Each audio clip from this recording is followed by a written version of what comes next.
आज मैं लेकर आया हूँ मोस्ट इम्पोर्टेंट क्वेश्चन जो आपके एग्जाम में पूछे जाने के बहुत ही ज़्यादा चांसेस हैं। अगर आप किसी गवर्नमेंट जॉब की तैयारी करते हो तब तो आपको ये जरूर देखना चाहिए। एक भी क्वेश्चन मिस नहीं कीजिएगा, हर एक क्वेश्चन आपके एग्जाम के लिए इम्पोर्टेंट है, इसलिए एंड तक बने रहिएगा। तो बिना देर किए आपका पहला प्रश्न शुरू करते हैं। आपका पहला प्रश्न है, पृथ्वी पर दिन और रात किस कारण से होते हैं? इसका सही आंसर हो जाएगा ऑप्शन नंबर ए, दैनिक गति के कारण। दैनिक गति के कारण पृथ्वी पर दिन और रात होते हैं। अगला प्रश्न है, सबसे बड़ा ग्रह है? ऑप्शन है बृहस्पति ग्रह, पृथ्वी ग्रह, यूरेनस ग्रह या फिर शुक्र ग्रह। इसका सही आंसर हो जाएगा ऑप्शन नंबर ए, बृहस्पति ग्रह। बृहस्पति ग्रह सबसे बड़ा ग्रह है। अगला प्रश्न है, सबसे छोटा ग्रह है? ऑप्शन है मंगल ग्रह, शनि ग्रह, बुध ग्रह या फिर नेपच्यून। इसका सही आंसर हो जाएगा ऑप्शन नंबर सी, बुध ग्रह। बुध ग्रह सबसे छोटा ग्रह है। अगला प्रश्न है, मैग्नीज के उत्पादन में भारत का दूसरा स्थान है, प्रथम देश कौन सा है? ऑप्शन है फ्रांस, रूसी संघ, कनाडा या फिर संयुक्त राज्य अमेरिका। इसका सही आंसर हो जाएगा ऑप्शन नंबर बी, रूसी संघ। रूसी संघ सबसे पहला स्थान पर है मैगजीन के उत्पादन के लिए। अगला प्रश्न है, सुदीरमन कप किस खेल से संबंधित है? ऑप्शन है हॉकी, फुटबॉल, क्रिकेट या फिर बैडमिंटन से।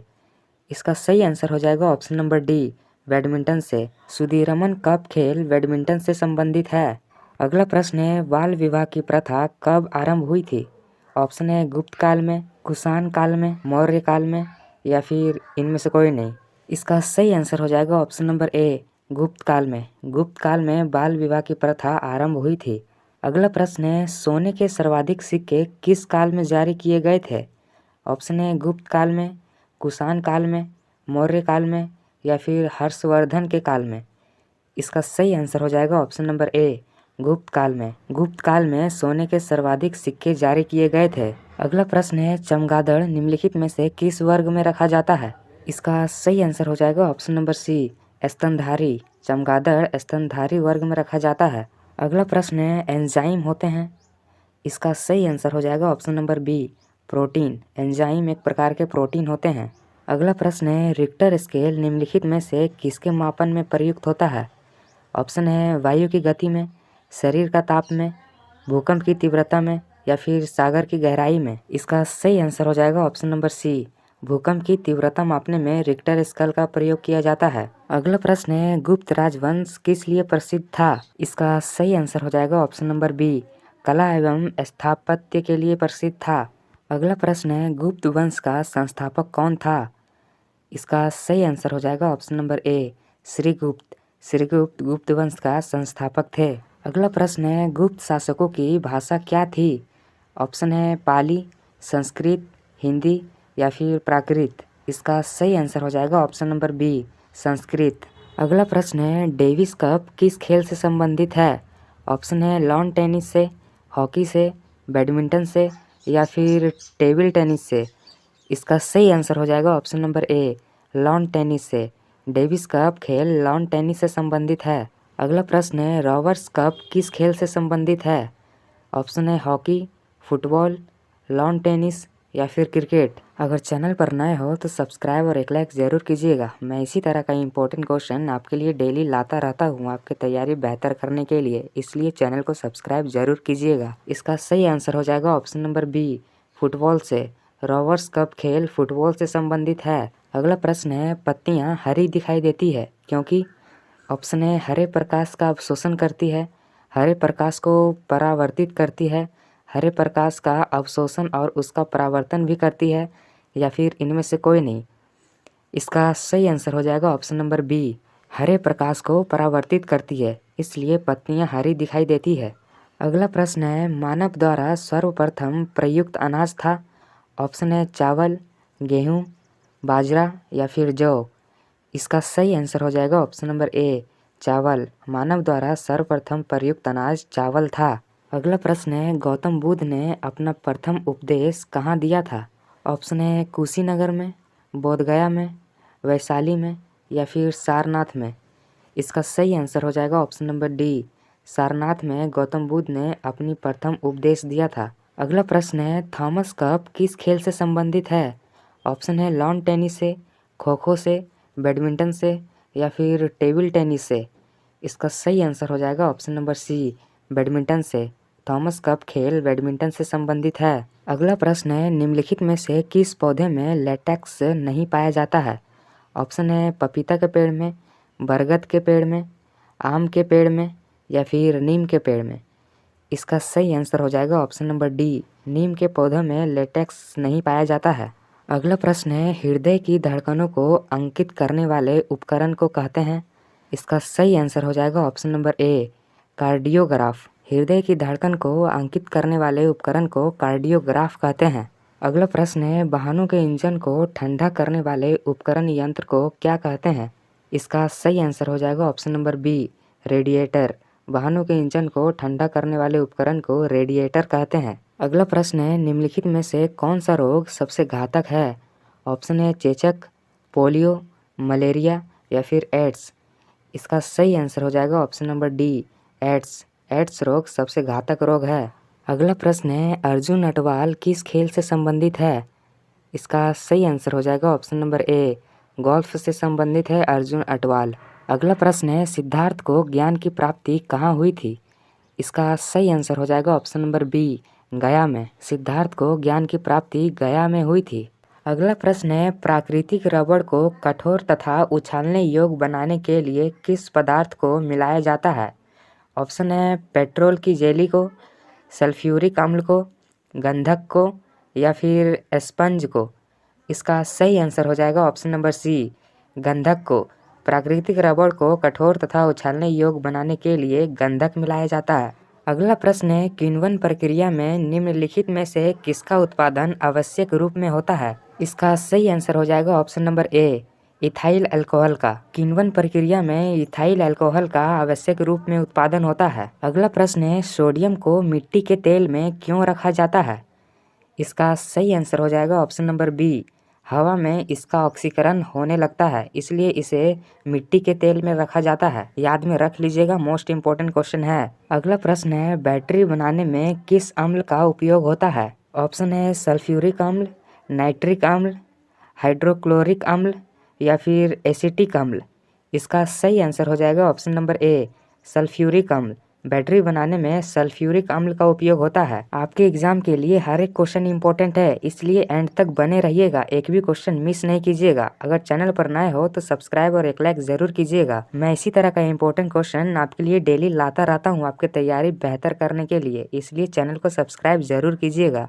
अगला प्रश्न है, खनिजों एवं चट्टानों में कौन सा तत्व सबसे अधिक पाया जाता है? ऑप्शन है कार्बन, सिलिकॉन, हाइड्रोजन या फिर बोरोन। इसका सही आंसर हो जाएगा ऑप्शन नंबर ए, कार्बन। खनिजों एवं चट्टानों में सबसे अधिक मात्रा में कार्बन पाया जाता है। अगला प्रश्न है, समुद्र के पानी से नमक निकालने के लिए निम्नलिखित में से कौन सी विधि अपनाई जाती है? ऑप्शन है ऊर्ध्वपातन, वाष्पीकरण, क्रिस्टलीकरण या फिर आसवन। इसका सही आंसर हो जाएगा ऑप्शन नंबर बी, वाष्पीकरण। समुद्र के पानी से नमक निकालने के लिए वाष्पीकरण का उपयोग किया जाता है। अगला प्रश्न है, सिरके की प्रकृति अम्लीय किसके कारण होती है? ऑप्शन है साइट्रिक अम्ल के कारण, सल्फ्यूरिक अम्ल के कारण, हाइड्रोक्लोरिक अम्ल के कारण या फिर एसिटिक अम्ल के कारण। इसका सही आंसर हो जाएगा ऑप्शन नंबर डी, एसिटिक अम्ल के कारण। सिरके की प्रकृति अम्लीय एसिटिक अम्ल के कारण होती है। अगला प्रश्न है, निम्नलिखित में से कौन सी गैस वायुमंडल में नहीं होती है? ऑप्शन है नाइट्रोजन, हीलियम, क्लोरीन, क्रिप्टन। इसका सही आंसर हो जाएगा ऑप्शन नंबर सी, क्लोरीन। अगला प्रश्न है, पोटेशियम क्लोरेट को गर्म करने पर क्या होता है? ऑप्शन है नाइट्रोजन गैस निकलती है, ऑक्सीजन गैस निकलती है, हाइड्रोजन गैस निकलती है या फिर इनमें से कोई नहीं। इसका सही आंसर हो जाएगा option number B, oxygen gas निकलती है। पोटेशियम क्लोरेट को गर्म करने पर ऑक्सीजन गैस निकलती है। अगला प्रश्न है, किस अम्ल का उपयोग निर्जलीकारक के रूप में किया जाता है? इसका सही आंसर हो जाएगा ऑप्शन नंबर बी, सल्फ्यूरिक अम्ल का उपयोग निर्जलीकारक के रूप में किया जाता है। अगला प्रश्न है, टेलीविज़न का आविष्कार किसने किया? इसका सही आंसर हो जाएगा ऑप्शन नंबर ए, जे.एल. बेयर्ड ने। अगला प्रश्न है, हड्डियों और दांतों में जो रासायनिक पदार्थ विद्यमान रहता है उसे क्या कहते हैं? ऑप्शन है calcium chloride, calcium borate, calcium phosphate या फिर कैल्शियम सल्फेट। इसका सही आंसर हो जाएगा option number C, calcium phosphate. हड्डियों और दांतों में जो रासायनिक पदार्थ रहते हैं उसे कैल्शियम फास्फेट कहते हैं। अगला प्रश्न है, लाल रंग का गुलाब हरी रोशनी में कौन सा दिखाई देता है? ऑप्शन है पीला, गुलाबी, काला या फिर लाल। इसका सही आंसर हो जाएगा ऑप्शन नंबर सी, काला। लाल रंग का गुलाब हरी रोशनी में काला रंग का दिखाई देता है। अगला प्रश्न है, दूध की शुद्धता किस यंत्र द्वारा नापी जाती है?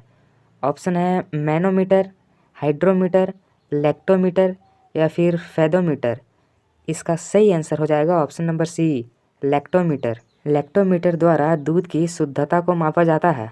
अगला प्रश्न है, डायनमो का कार्य है? इसका सही आंसर हो जाएगा ऑप्शन नंबर बी, यांत्रिक ऊर्जा को विद्युत ऊर्जा में परिवर्तन करता है डायनमो। अगला प्रश्न है, सबसे हल्की धातु कौन सी होती है? ऑप्शन है लिथियम, इरिडियम, एल्युमिनियम या फिर ओस्मियम। इसका सही आंसर हो जाएगा ऑप्शन नंबर ए, लिथियम। सबसे हल्की धातु लिथियम होती है। अगला प्रश्न है, ध्वनि की गति सर्वाधिक होती है? ऑप्शन है वायु में, जल में, निर्वात में या फिर स्टील में। इसका सही आंसर हो जाएगा ऑप्शन नंबर बी, जल में। ध्वनि की सर्वाधिक गति जल में होती है। अगला प्रश्न है, जब किसी धातु को गर्म किया जाता है तो उसका घनत्व? ऑप्शन है बढ़ जाता है, कोई अंतर नहीं होता है, कम हो जाता है या फिर उपयुक्त सभी। इसका सही आंसर हो जाएगा ऑप्शन नंबर सी, कम हो जाता है। जब किसी धातु को गर्म किया जाता है तो उसका घनत्व कम हो जाता है। अगला प्रश्न है, किसी लेंस की क्षमता किसमें व्यक्त की जाती है? ऑप्शन है डायोप्टर में, वाट में, जूल में या फिर इनमें से कोई नहीं। इसका सही आंसर हो जाएगा ऑप्शन नंबर ए, डायोप्टर में।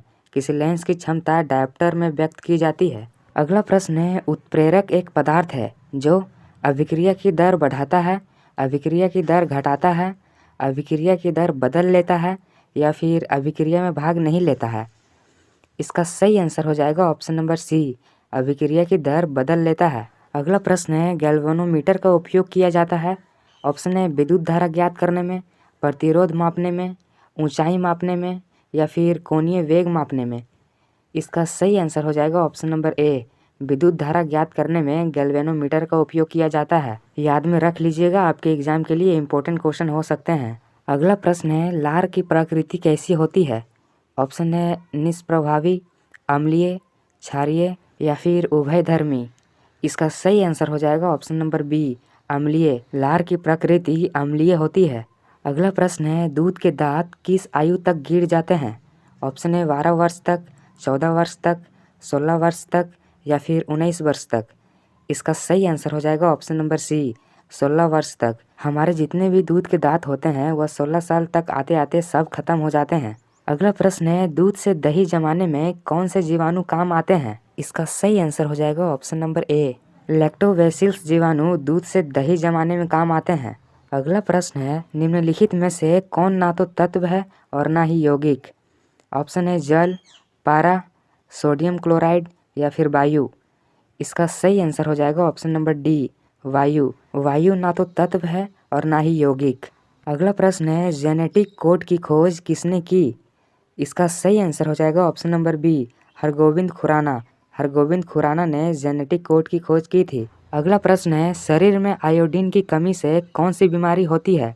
ऑप्शन है स्कर्वी, तपेदिक, सूखा रोग या फिर घेंघा। अगर चैनल पर नए हो तो सब्सक्राइब और एक लाइक ज़रूर कीजिएगा। मैं इसी तरह का इंपॉर्टेंट क्वेश्चन आपके लिए डेली लाता रहता हूँ आपके तैयारी बेहतर करने के लिए, इसलिए चैनल को सब्सक्राइब जरूर कीजिएगा। इसका सही आंसर हो जाएगा ऑप्शन नंबर डी, घेंघा। शरीर में आयोडीन की कमी से घेंघा बीमारी होती है। अगला प्रश्न है, सोडियम कार्बोनेट का व्यापारिक नाम क्या है? ऑप्शन है धोने का सोडा, कास्टिक सोडा, नीला थोथा या फिर सिंदूर। इसका सही आंसर हो जाएगा ऑप्शन नंबर ए, धोने का सोडा। सोडियम कार्बोनेट का व्यापारिक नाम धोने का सोडा है। अगला प्रश्न है, भारत में सर्वप्रथम स्वर्ण मुद्राएं किसने चलाई? इसका सही आंसर हो जाएगा option number C, Indo Bactrian. Indo Bactrian ने भारत में सर्वप्रथम स्वर्ण मुद्राएं चलाई थी। अगला प्रश्न है, श्रीनगर की स्थापना किस मौर्य शासक ने की? ऑप्शन है दशरथ ने, बिंदुसागर ने, अशोक ने या फिर इनमें से कोई नहीं। इसका सही आंसर हो जाएगा ऑप्शन नंबर सी, अशोक ने श्रीनगर की स्थापना की थी। अगला प्रश्न है, कण्व वंश का संस्थापक कौन था? ऑप्शन है नारायण, सुशर्मा, वासुदेव या फिर भूमिमित्र। इसका सही आंसर हो जाएगा option number C, Vasudeva. Vasudeva Kanva वंश के संस्थापक थे। अगला प्रश्न है, मौर्य साम्राज्य में प्रचलित मुद्रा का नाम क्या था? ऑप्शन है तोल, दिनार, पन या फिर काकनी। इसका सही आंसर हो जाएगा ऑप्शन नंबर सी, पन। मौर्य साम्राज्य में प्रचलित मुद्रा का नाम पन था। अगला प्रश्न है, मौर्य काल में शिक्षा का सर्वाधिक प्रसिद्ध केंद्र था? ऑप्शन है नालंदा, तक्षशिला, वैशाली या फिर उज्जैन। इसका सही आंसर हो जाएगा option number B, Takshashila. Maurya काल में शिक्षा का सर्वाधिक प्रसिद्ध केंद्र था। अगला प्रश्न है, सांची का स्तूप किसने बनवाया? ऑप्शन है गौतम बुद्ध ने, खरगोन ने, अशोक ने या फिर चंद्रगुप्त ने। इसका सही आंसर हो जाएगा ऑप्शन नंबर सी, अशोक ने। अशोक ने सांची का स्तूप बनवाया था। अगला प्रश्न है, महात्मा बुद्ध किस क्षेत्रीय कुल के थे?